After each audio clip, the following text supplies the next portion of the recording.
Okay, so you're thinking about Rome. You can almost picture it, right? The cobblestones, that amazing smell of pasta in the air, maybe standing in awe at the Colosseum. It's an incredible city. Everyone wants that full experience. Exactly. You want to soak it all in. Yeah, And naturally, you want to feel safe while you're doing it. Feel like you're, in control. understandably. So let's dive into that. This deep dive is really focused on how you, as a visitor, can navigate Rome confidently and safely.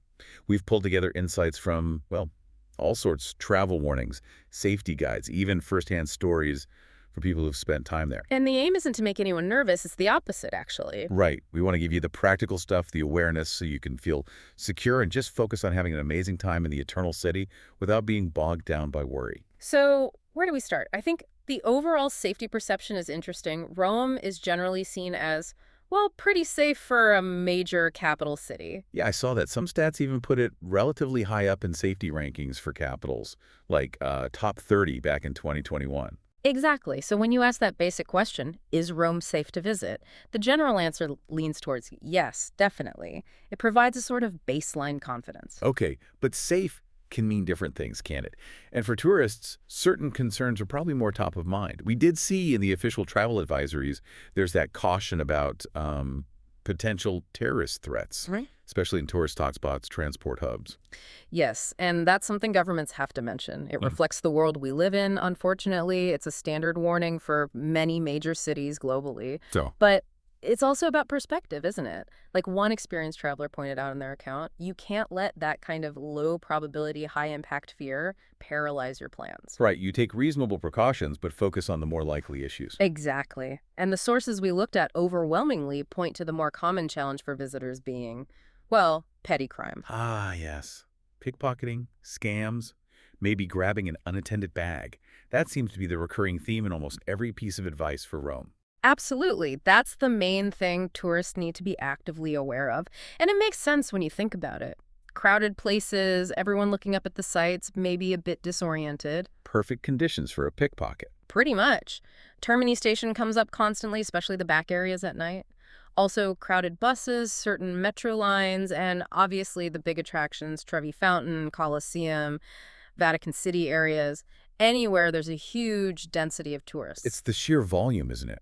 More people, more potential targets, maybe people carrying cash or valuables. And sometimes not paying as much attention as they might back home. Okay, so if you're heading into one of those crowded zones, what are the really practical things you can do beyond just be careful? Well, specifics help. Assume someone might try to get close in a crowd.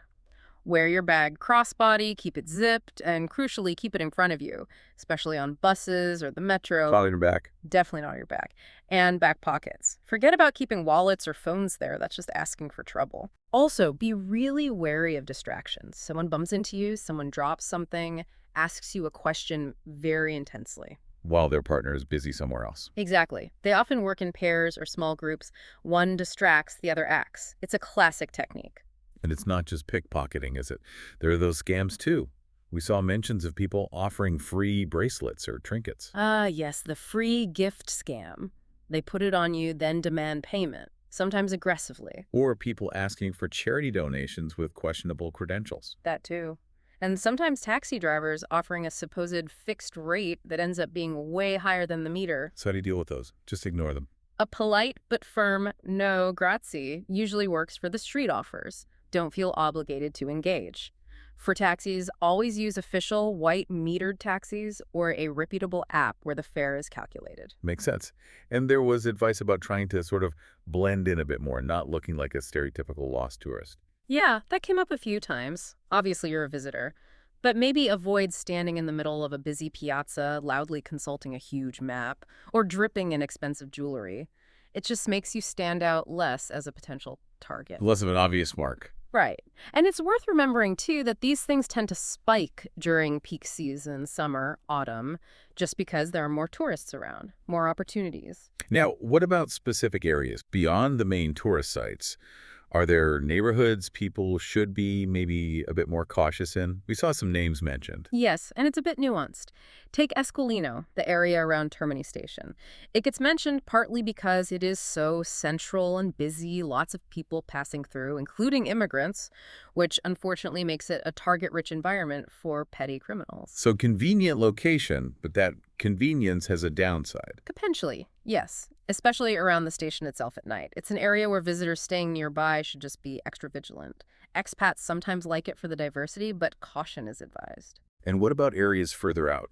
Places tourists might not usually go, but maybe if they're looking for cheaper accommodation or living there. Well, names like San Basilio, Corviale, Corbella Monica sometimes come up. These are generally more suburban, less connected to the center, and face different kinds of social issues, sometimes involving things like squatting or drug problems.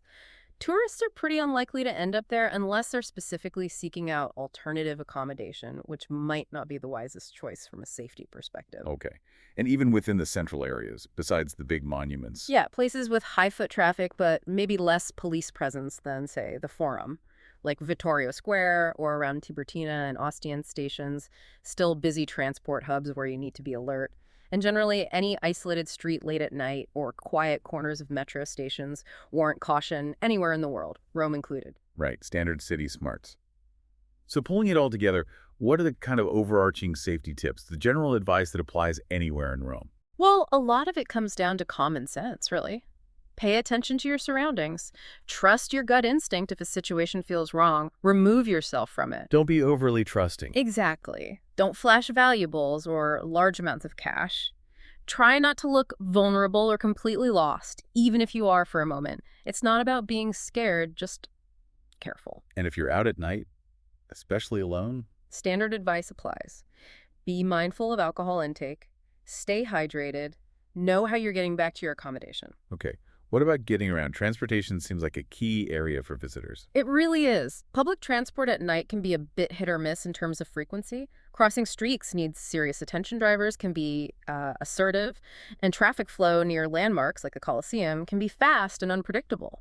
Don't just step out assuming cars will stop, even on crossings. Jaywalking is a bad idea. A very bad idea. Cycling in parks like Villa Borghese is lovely, but cycling on Rome's main roads, not generally recommended for tourists, too chaotic. And taxis. Oh, Uber isn't as prevalent or reliable as in some other cities.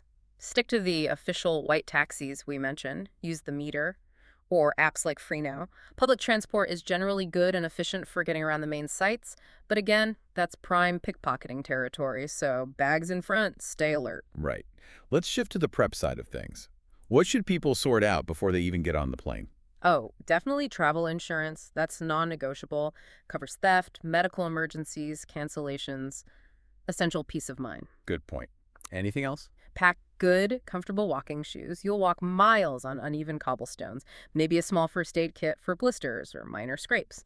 And crucially, know the emergency numbers. 112 is the main one for Europe, but knowing the specific Italian ones for police, 113, ambulance 118, fire 115 can be useful too. Save them in your phone. Okay. And managing documents and money while you're there. That seems like a big source of anxiety for travelers. Yeah, understandably. Before you go, photocopy or scan your passport, driver's license, credit cards.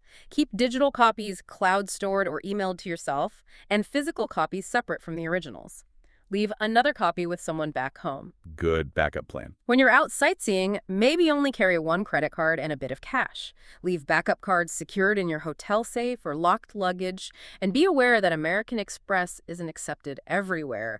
Visa and MasterCard are much more common. What about things like money belts or RFID blockers? They can add an extra layer of security, sure, especially in very crowded spots. And if you're using public Wi-Fi, definitely use a VPN to protect your data. And the passport dilemma. Technically, you should carry ID, but carrying your passport feels risky. That's the tricky one. Italian law does require ID. However, because of the pickpocketing risk, many experienced travelers recommend carrying a high-quality color photocopy of your passport's main page, plus maybe your driver's license, and keeping the actual passport locked securely where you're staying. A calculated risk, balancing law and practicality. Pretty much. The chances of needing the actual passport on a day-to-day basis are low, while the risk of theft is, unfortunately, higher. Accommodation choice seems really important, too, for feeling secure. Massively important. First, know the practical details. Reception hours, emergency contact number for your B&B or apartment host, have the address written down or saved somewhere accessible. And the neighborhood itself. Choose wisely. Areas like Prati, near the Vatican, are often cited as being particularly safe, clean, and well-connected. It might cost a bit more, but feeling secure where you sleep is worth a lot. So avoid the temptation of a super cheap place in a dodgy area. Generally, yes. Areas right around Termini, while convenient for trains, can feel sketchy late at night. Wherever you stay, lock doors and windows. Simple, but crucial.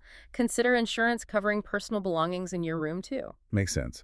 What about solo travelers, especially women traveling alone? Any specific advice that came up? A lot of the general advice applies even more strongly. But also, don't be afraid to connect. Chat with locals, running shops, or cafes for tips.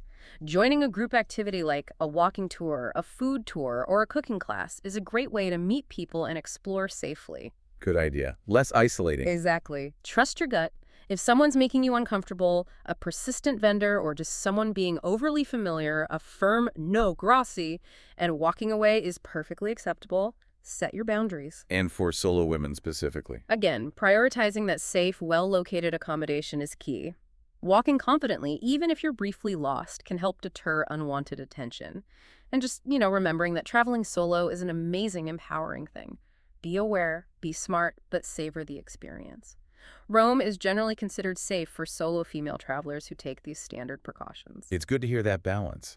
Because some accounts online can make Rome sound incredibly dangerous, almost like you're guaranteed to be robbed. Yeah, and that's important to counter. There's a difference between being aware of petty crime risks and painting the city as some kind of, crime-infested nightmare. It really isn't. It's not Gotham City. Definitely not.